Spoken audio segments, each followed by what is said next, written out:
What? Jeez.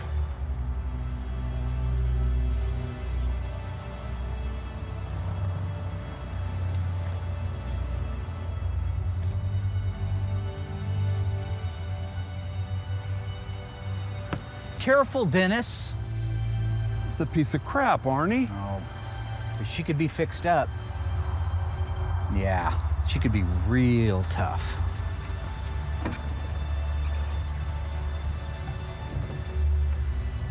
Forget it, Arnie. This thing's got 43,000 miles on it. Probably 143. I don't care.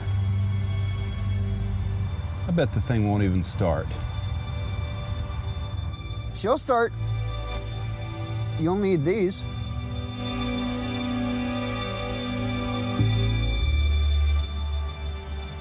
How much do you want for her? I mean, whatever it is, it's not enough. Jeez, Arnie. This time on Graveyard Carz, we reveal the complete restoration of our B7 Blue 1970 Challenger RT 446 pack. From paint to drivetrain and the final road test. Witness the transformation of this Challenger RT from a 383 Blue Beauty to a 446 pack B7 Beast. The unburied dead, the unburied dead are coming back to life, are coming back to life. Self-proclaimed Mopar master Mark Warman and his protege painter Will Scott get paid to bring Mopar muscle cars back from the dead. They work with Mark's daughter Alyssa and his cousin Dougie. They're willing to travel anywhere to retrieve a customer's car, detailing how it lived its life and how it died. After that, they bring it back to make it look just like it did the day it was born.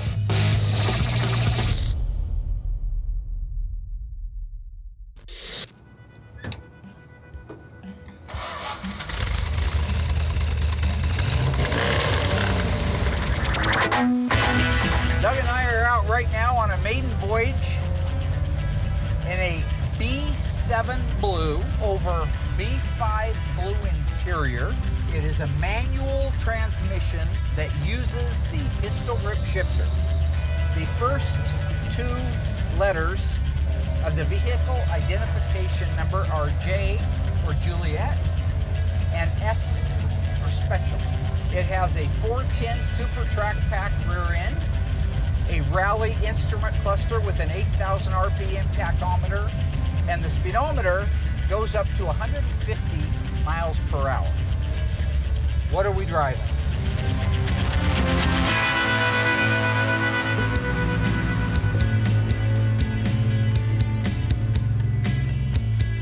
So right now I'm getting ready to get the first coat of color going on a Mente's car. A Mente's car is going B7. It's the first time we've done a B7 car here.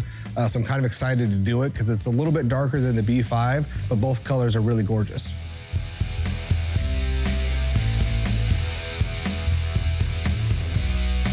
This is a popular color, so PPG's got this one just dialed down. So I order my 3 gallons, they send it to me, I mix it up, do a quick spray out to make sure that it looks good, and then we're spraying.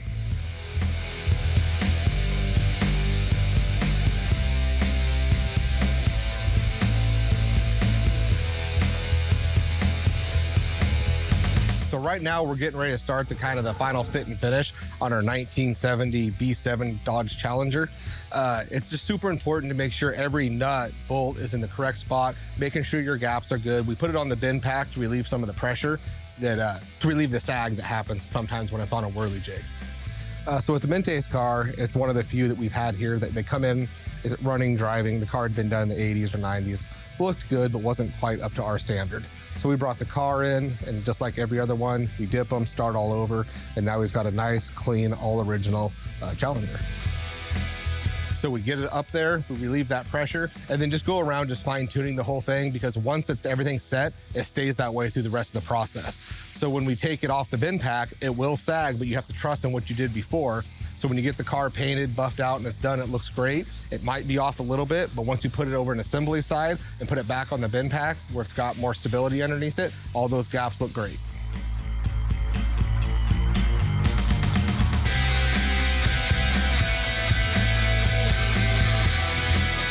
We got our first fender hung. Everything looks good, double checked, signed off on, so now it's time to move to the next.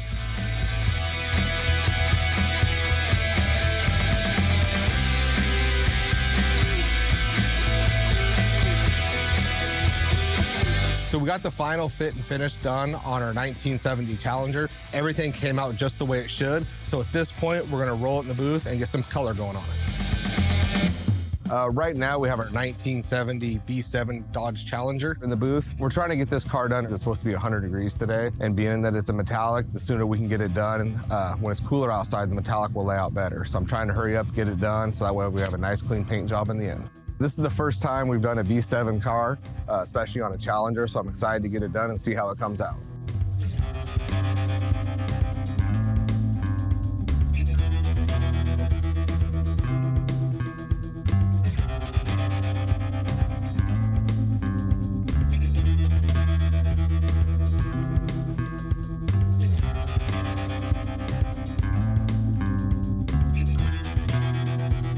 This was kind of a rush job because once it hits 100 degrees, I just can't get that paint to lay down nice. So it was a little bit of a challenge to get it done on a shorter time frame.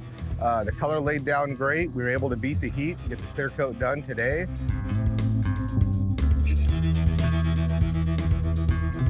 So I'm getting ready to head in the booth right now and start the cut and buff process on our 1970 Challenger. I'm going to start with 800, then I'm going to go to 1200, 1500, 2000, then 3000.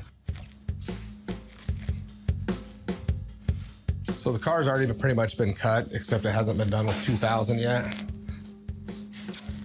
You can see it's still shiny through here because I stay off that line. So I do this just to protect it. Challengers are a little more tricky because, right, we got a real sharp style line where a Cuda doesn't. So you kind of got to watch that line. So a lot of times I'll just mask off the line when I do my sanding and buffing to ensure that we don't burn. So it takes a little bit more time than some of the other cars, but the end result's the same. I mask up all the edges just because I don't want to burn it. Because once you burn it, then sometimes it can be challenging trying to fix it. So I just would rather be safe than sorry, make sure those edges are all protected, and then that way I don't have to fix anything later. If you catch the edge, whether it be when you're sanding it or with the buffer, if you don't have those edges protected, you burn it. Is what that means is you actually sand off the 3 or 4 coats of clear coat, the however many coats of color that you have on there, and you can go right down to the primer. So you can have something that's actually 1 inch or 2 long, and it'll be primer underneath there. So you can literally take the paint off all the way down to primer on that. So that's why I just put the tape down to make sure I don't have any problems at all. Now that the sanding is all done completely, I start the buffing process. I get all the dust, get the whole car wiped down so it's a nice, clean, fresh surface to start with. It was one of those things that has really sharp edges, so I made sure I went through the whole car, masked them up, went from 800 all the way out to 2000, and the finer grits in between, so that way when it came time to buff it, it really buffs quickly. I start with a wool pad, compound number 1, and I use that wool pad over the whole car. It's the most aggressive. So it'll actually get the shine back a lot quicker than the other pads, but it also can give you the burns really quick. So that's why we just mask it off to make sure that we're good through that phase. So we start very aggressive with the wool pad before we move on to the next.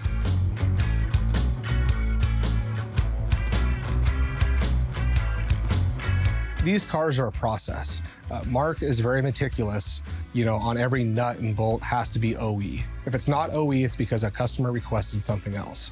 But these cars take time. Trying to find qualified people to come in here and do what Mark and I ask is hard enough as it is. So right now I'm doing this by myself. So I have 2 weeks into getting that Challenger looking perfect to come over to assembly. Well, while I'm doing that, I have nobody else helping me currently out there in the shop, so you fall behind on stuff like this. So it's impossible to try to get a car done every episode. If you were to look at those cars done every episode a year later, they're not gonna look nearly as good as what we produce at a slower rate. The buffing process, like I said, it's kind of a tedious thing, so you just have to slow down, take your time, protect your edges like we always do. I'm gonna grab George and roll the car out there. Normally I do the washing by myself, but on these hot days, that compound dries quick, the water dries quick, so I'll grab him to kind of tag team it, and we can get the process done quicker. George has come a long ways. You know, I think he's been with us for 4 years now. And we didn't even get along actually for the first couple years, but he's really stuck it out and actually learned a lot. So he's kind of like my right-hand guy when I need something or questions, like something I don't even know. I usually go to him with everything for help around the shop. Even though it's hot, you don't have to worry about it burning the paint. I don't get that close to the panel, and we're kind of just a good once over because George just went through and pretty much done all the legwork already. So you're really not sitting on one spot and just running it on there. It's kind of an overall wash. See, when I was a kid, I used to wash these cars, and then Mark would stand here and he'd make sure I was soaked by the time it was all over. So I'm a much better teacher than Mark ever was. George isn't all wet. I'm not making a mess out of him. I got to be honest, I appreciate that. You're welcome. He would make me hold the seat belts out, and then he would run that pressure washer right up to my hand, which would totally soak me. And then sometimes it'd be funny to hit my hand, which that hurts. So now that we have our own teams and I got my own guys, I'm not going to go with the path that Mark does. I don't give a damn what you think you are entitled to. You got it right, I did! So I have George out there with me. We washed the car. I didn't soak them. I'm trying to treat them better than Mark does. So Mark believes in really beating them down and then bringing them back up so they can really appreciate being down. So with my team, I just try to, right now they're like the D team. And because they all showed up this week, I've moved them up to a D+. So in my way, it's very easy for them to rise quicker. And then by doing that, they also take better care of me in the long run. Back in the old days, I used to bicker with everybody here. Uh-oh. Hey, boss. Give him a hard time because I used to go the same path as Mark. But now I don't go his path anymore. Did you get a name tag, George? Uh-oh. Yep. Now we're all about, keeping people higher, build morale, keep them in a good mood all the time. That way they perform better. George and I did a great job. He did a great job. It's pretty basic on what you have to do. You just have to be thorough. The car is completely washed, looks great, rolled back into the booth, chamois down, and ready for the next process. We've already done the paint work, the cut and buff is done, it's all been washed up and it's completely spotless now. Now is the time where we go in, mask the car up completely, and then start the undercoat process. Not every car gets undercoated. The ones that we do were factory done already, so we just make sure we always replicate that. It's nice to have it on there because it does quiet the noise down a little bit. I don't put it on as heavy as the factory does, so I like it to look a little bit cleaner so you can see the quality of repairs we've done when it comes to putting in floor pans and whatnot. But it's a quick process, prevents the underside of the car getting beat up, and we do it to almost every car here. I like the undercoating. I think it looks great and it does serve a purpose. If it was my car particularly, I would want to paint it, but not the factory gray. I would like to see the underside of the car painted just as good as the outside of the car. The undercoating is actually a very quick process. We have a great setup. It allows you to go in there once the car is masked up and just spray. So it's just the most important thing is to make sure you get in all the cracks and crevices, cover the whole entire thing. It takes about 20 minutes to do, and it does take a good week or two to actually fully dry.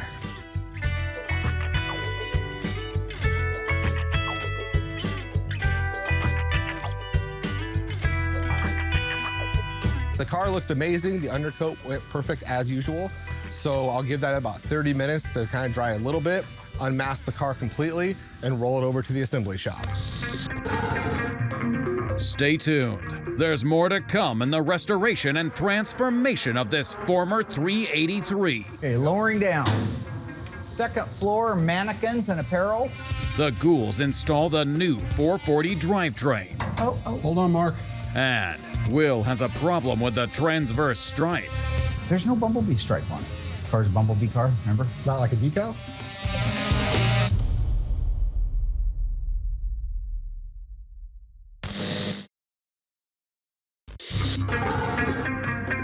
Our graveyard is filled with classic Mopar muscle, the prized possessions of hard-working Americans. Most people saved up and waited to get their dream car. Something sporty, glamorous, exciting, and available on their budget. Big enough to be comfortable, not a subcompact, and a broad choice of equipment to meet their specific needs. They were eager to purchase the Sport Compact that was all new for 1970, the one that offers all new value, the Challenger.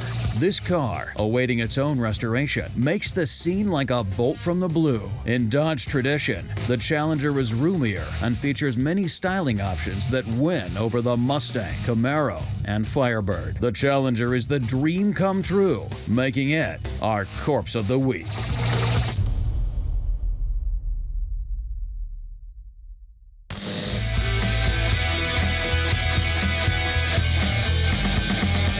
Our 1970 Dodge Challenger RT. This is a B7 blue car.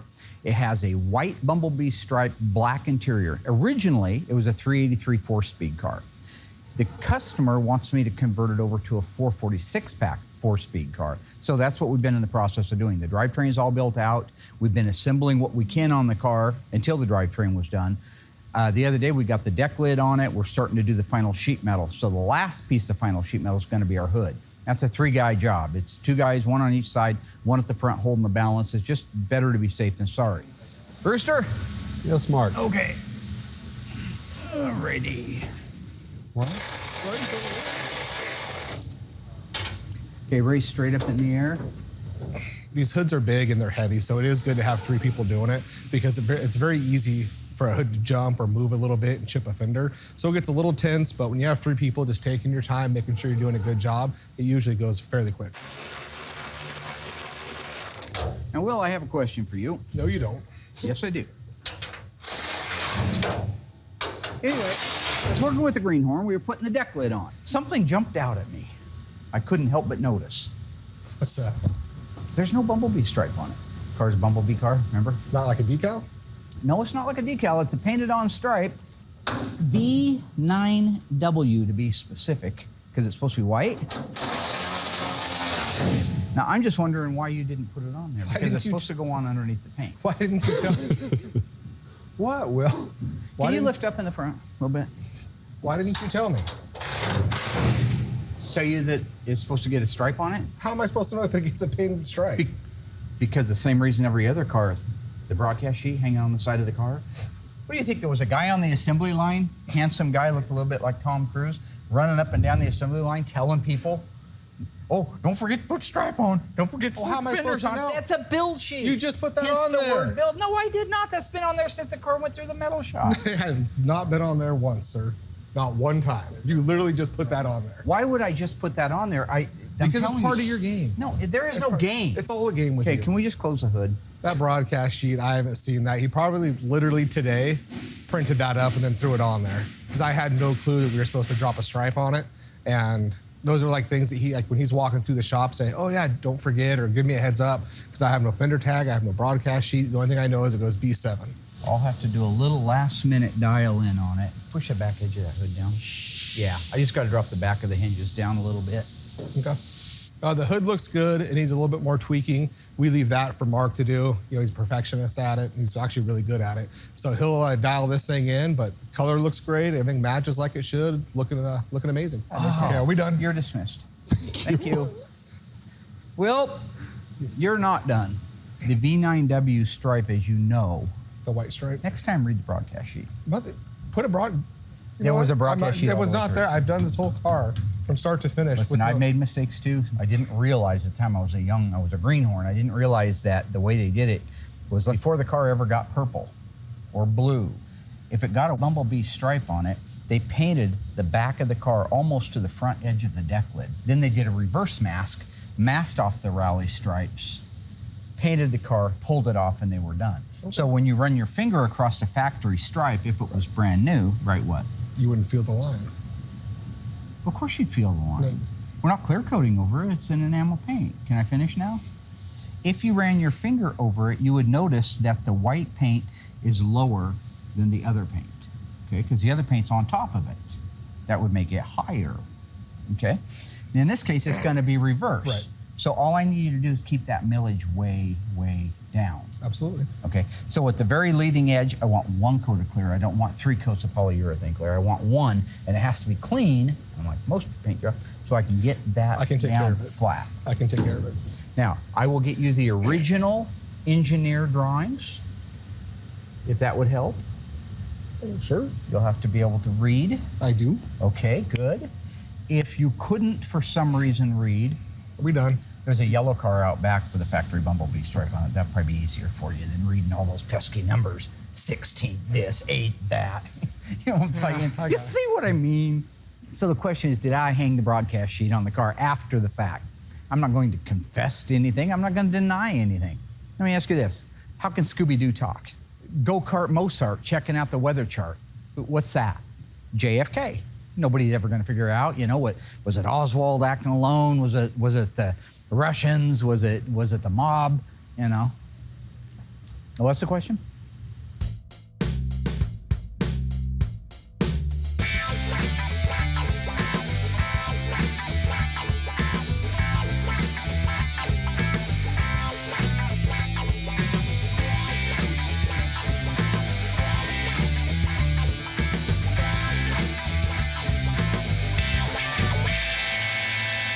So right now we're getting ready to install the drivetrain in our 1970 Dodge Challenger RT. I want to start out by just talking about some of the things that make this unique and correct for a 1970 Challenger. The Challenger started life as a real RT, 383 4-speed car. The owner always wanted a 440 6-pack 4-speed car. So he commissioned me to restore the car, but when we go back together with the engine, transmission, rear end, suspension, make it exactly the way a 440 6-pack car would have been in 1970. So you guys ready to go to school?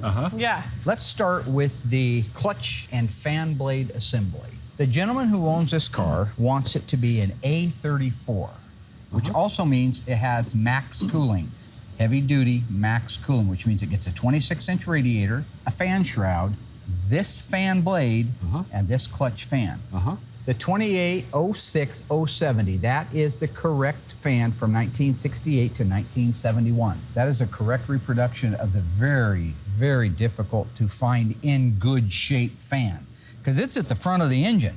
It's sucking stuff through that radiator for 50 years. It gets the living tar beat out of it. Yeah. So to find nice ones, this was a great investment for Tony to start making. This unit right here is correct for our 1970. What is this item called? Fuel vapor separator. Fuel vapor boy. separator. Oh, Oh, Rooster's boy. coming in. Oh, Dougie's coming in. That's right. This is the intake side. It's 3/8. It's the intake side, goes back to the fuel tank. The fuel gets sucked into here and then pumped out to here and up to the carburetors. But there's excess fuel, there's excess vapors. What happens to those? This is an early version of emission control. This little 1/4-inch return line goes back all the way to the tank and puts all that extra stuff back in the tank again. So it can come back up this and be reused again. So it really is kind of an efficient little setup. Yeah. They didn't use it on the 383 slant 6 small blocks, but they did use it on this. So the other things that I harp on you all the time about is making sure that we have the right nuts and the right bolts, right? So how do we know that this little bracket that holds the alternator and these bolts that hold it in place are right? Any bolt would hold them this long enough to work, right? If we look carefully, there's some things we'll notice. Don't take for granted that this alternator is just on here. This is not an air conditioning car. You couldn't get air conditioning on a 440 4-speed anything. So whether there was a 6-pack on top of the engine or there was a 4-barrel on top of it, you couldn't get a 440 or 4-speed in air conditioning. So that's already off the charts. If it was air conditioning, this would be a dual pulley. It would take 2 belts. So this is the correct single pulley. It is also black in color. We learned in our Corpse of the Week that the 1970 Challenger was the dream car hardworking Americans were after. Glamorous, sporty, and budget-friendly. The Gator Grain vinyl top was a new option on the 1970 Challenger. And what other Dodge? Was it the Monaco, the Dart, the Charger? Think you know? Find out after the break.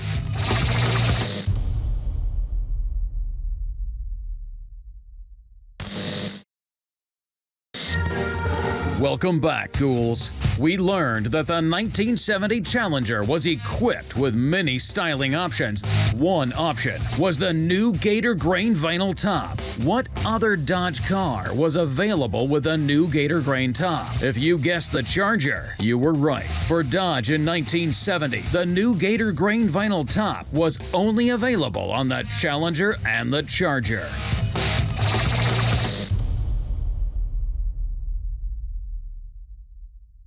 You'll notice this bolt right here that goes through the correct replica heater hose bracket. This is the correct one that they started life with, that most of the guys, when they changed these hoses out, threw this on the ground and it never got put back on. This is original. That bolt, you see what's in the middle of that bolt? The H? That's a Highland bolt. Okay. That is the correct original Highland bolt. Look at this one with the serrated top on it with these little teeth in it. That is the correct bolt. It's very short and it's specific. It's made that way to go into that hole. See the word top here, so you can't get it upside down because I know where you're from. And then down here you'll see the L5. That is the correct bolt that holds the lower part, the pivoting part of the bracketry. When was that car built? September 2nd, Of what year? 1969. Very good. So that means everything on this engine, if it's dated, should be dated before that date, right? Or correctly concurrent with that date. Spark plug wires. These are replicas of the original Chrysler Corporation wires, the black with the yellow writing. If we know that January, February, and March would be the first quarter of 1969, what quarter should these spark plug wires be? The second or the Closest third, right? to the production It just date without couldn't be going the over. It's fourth. like the Price is Right. The Okay. closest date So the without third, going then. over it. The third quarter, that's right. And so when you look very carefully right here, what do you see? H3Q69. Third quarter of 69. That's how accurate it has to be. These are the correct heater hoses with the correct part numbers on them. This is the correct upper radiator hose with the part number on it. And this is the correct lower radiator hose with the part number on it. So on that side, that's about it. Just a couple things real quick over here. Since this is going into an A34 car, it has a 410 gear ratio. Mopar made it mandatory that any of their axle package cars that had a gear ratio of 3.55 to 1 or lower got a power steering cooler. That's called being accurate. So that is a power steering cooler that was mandatory with it. Also, the other thing that is mandatory, Disc brakes? disc brakes. So you are standing by, good. So what we gotta do is we gotta locate these front leaf spring hangers into the holes near the torque box area, okay? Bring the front of the axle up a little. Yep, just like that. And I'll come down just a little bit. Okay. Beautiful. All right, we got everything in there. The nuts are in position and loose, that's good. We need to lower the car down and put the rear actual shackles in place. That's good. How we doing, guys? All right, got it.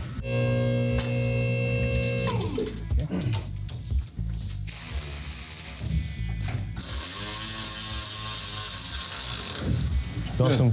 Okay, start the nut and the washer, that's all you gotta do.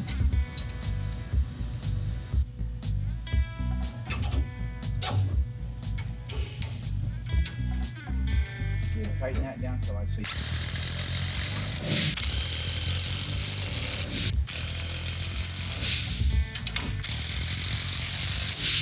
Great. Like it? Good job, guys. Looks good. Let's go ahead and do the engine and transmission. Then we can put the wheels and tires on it. We'll call it a morning. All right, let's get her done. Yeah. Okay, so here's what we're doing right now.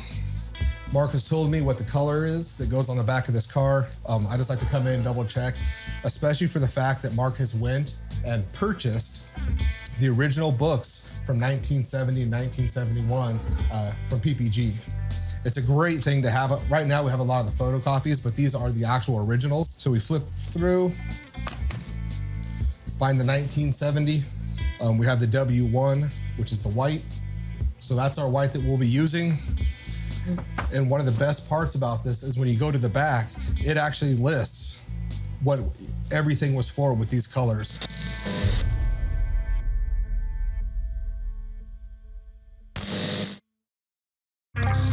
Still to come, the ghouls install the newly built out 440 drivetrain.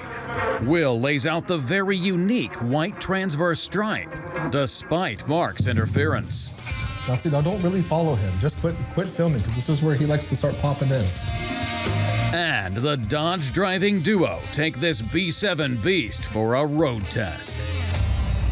No hands.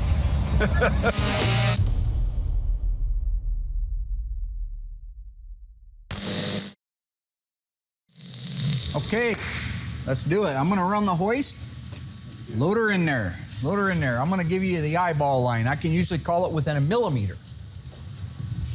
All right. Can't tell your colors, but apparently measurements. Go this way with the front of it. Oh, my bad. Stop there. We probably could need maybe an inch forward, not much, right there. Usually if this post touches that support, that's about the right forward for it. Okay, lowering down. Second floor, mannequins and apparel. And Okay, we're gonna hit on the passenger side. Kick it over a little bit. Yeah, it can go over about a half an inch. Right there. Okay. did you get that, Pete? Put. Ooh.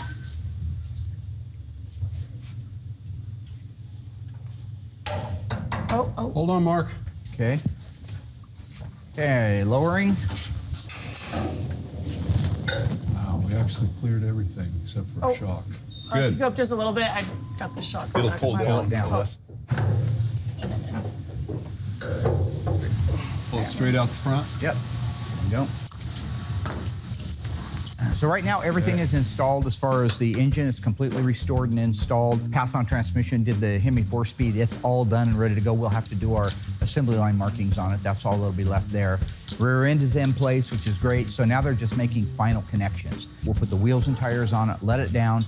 Then we can get it moved over to Will so he can put the V9W stripe on the back that he seemed to have not been able to read the broadcast sheet for. So, Dougie! Yeah, Mark. Hi, Dougie. Hi. Think he does that. That's Hello. What's wrong? Hi, Mark.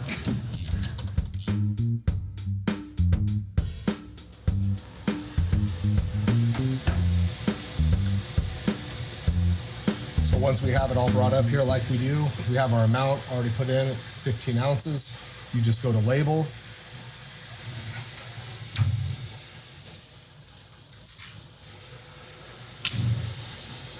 So it has everything in it, so now we're good to go mix it.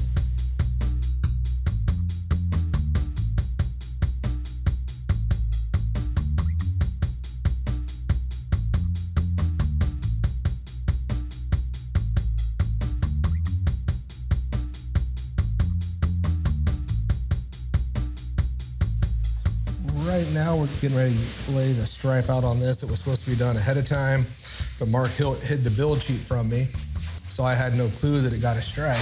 He thought it'd be funny to hide it from me. So I really had nothing to go off of, because originally we were supposed to paint this white and then go back and mask the white off, do the blue. So we're doing it a little backwards, but that's all right. Getting it taken care of now. Now see, now don't really follow him. Just quit filming, because this is where he likes to start popping in. Yeah, see, wait.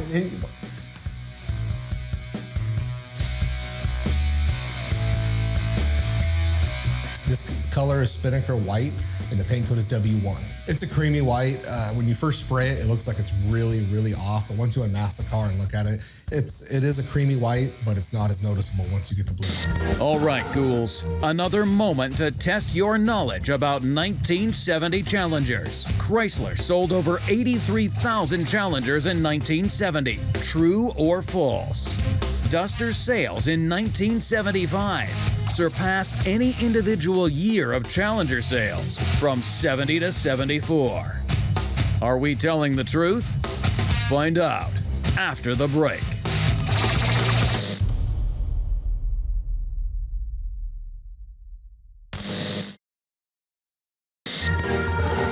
Welcome back, ghouls. Chrysler sold over 83,000 Challengers in 1970, but we claim that Duster sales in 1975 surpassed any individual year of Challenger sales from 70 to 74. Are we telling the truth? Yes, we are. Duster sales beat out any individual year of Challenger sales from 70 to 74.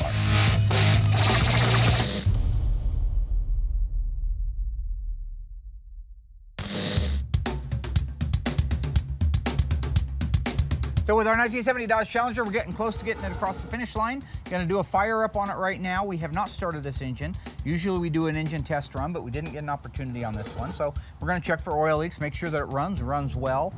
Before we do that, we'll do a quick system check, make sure that the fluids are topped off and that it's truly ready. Sound good? Yeah. And then fire it up? Uh-huh.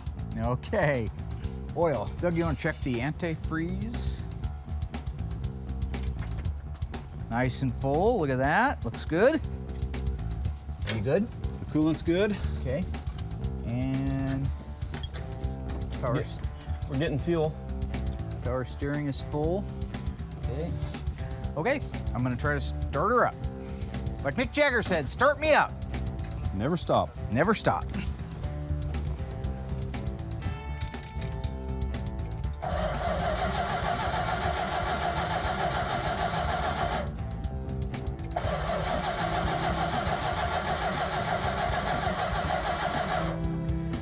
Okay, go ahead and hook the coil up. Alrighty.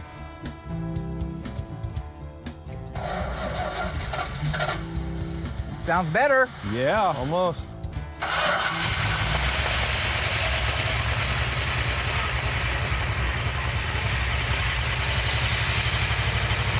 Advance the timing a little.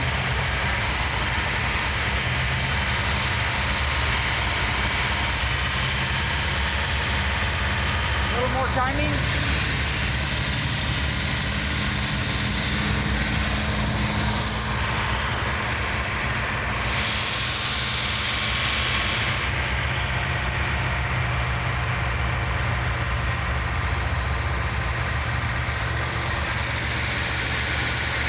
Those valves will quiet down.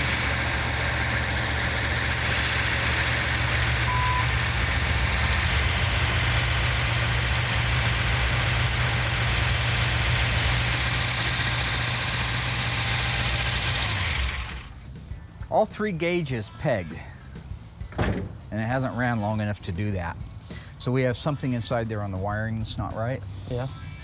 Probably, it could be the CVR, the constant voltage regulator, stuck wide open. Okay. You run it very long like that and it'll cook those gauges. Gotcha. But the engine runs good, that's very important. I want you to check the CVR inside there. Okay. If we can get that fixed, we'll fire it back up, top off the radiator, check all the fluid levels, we'll be able to go on a road test. But that thing sounded good, sounded nice. Good, right, Rooster? Yeah. Nice, huh? Love it. Hey, got a little dance in you? A dance? Hey, do your Frankenstein from the old days. Like this? No, that's not the Frankenstein, man. I was doing all my stuff out on the dance floor, you know. I was moving and I was doing that, and I did the rope turn and the teapot. Yeah. And then walk like an Egyptian. I was doing that. Yeah. We did And I this looked the over last and there's fire up. Dougie. Same thing. That was his movement. That was his move. It was called the Frankenstein, man. Recycled jokes. Anyway, I had some moves. I can't show them nowadays because I got told I can't, but trust you me, I had some moves.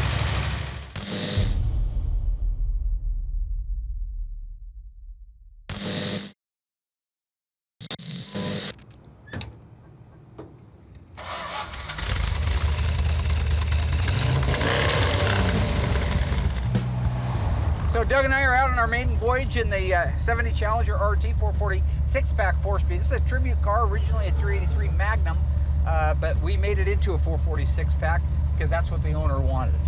B7 blue over B5 blue interior. It is a manual transmission that uses the pistol grip shifter. The first two letters of the vehicle identification number are J for Juliet and S for special. It has a 410 Super Track Pack rear end, a Rally instrument cluster with an 8,000 RPM tachometer, a clock, fuel gauge, temperature gauge, oil pressure gauge, and the speedometer goes up to 150 miles per hour. So this is our first trip out. We're just taking off from the shop. Right now it's in third gear, doing about 2,400 RPM. We're averaging about 45 miles an hour.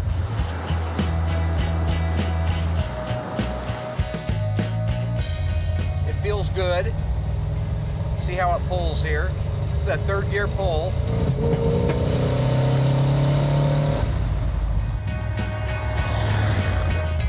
Feels good, has a nice pull to it. The steering, look at that. No hands. Arnie Cunningham. This car was also a manual steering car that we converted over to power steering. How's it feel? It feels nice. Oh, wow. Power Disc brakes, which are mandatory and standard, if you will, with the A34. What's the A34, Doug? What? L31s? That's turn signal indicators. What's the A34 axle package give us? 410 Dana? That's right. And what front brakes are standard with the 410 Super Track pack? Disc. Manual or power? Power. That's right. That's right, old Dougie coming out of the gate strong now. Doing good. Car feels good. Feels nice. We got dual outside mirrors, G36. Wow. These are painted body color, yep. Sounds good. Does. 1,350 CFM, cubic feet per minute of airflow through the 3 2-barrel Holley carburetors from the factory.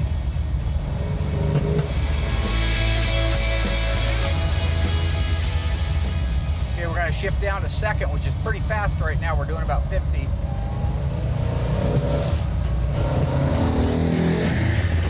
Oh boy. Wow. Feels nice. Idle's nice, has a nice bump stick to it. We use Comp Cam 284, 484, 284 duration, 484 lift. Sounds nice. Sure does.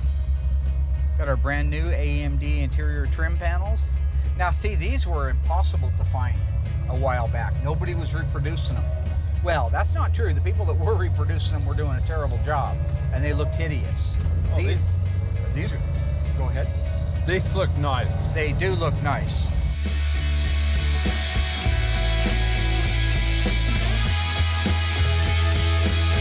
Wow, this drives nice, doesn't it? Straight as an arrow. Oh boy. Oh boy, is right.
Awesome. We are back at the ranch. That is a phenomenal road test. Everything worked like it's supposed to. That's the way they're supposed to work, is exactly like that. I love it. I love it. Yeah. Very nice. Me and the rooster, being normal. Kiss my ass.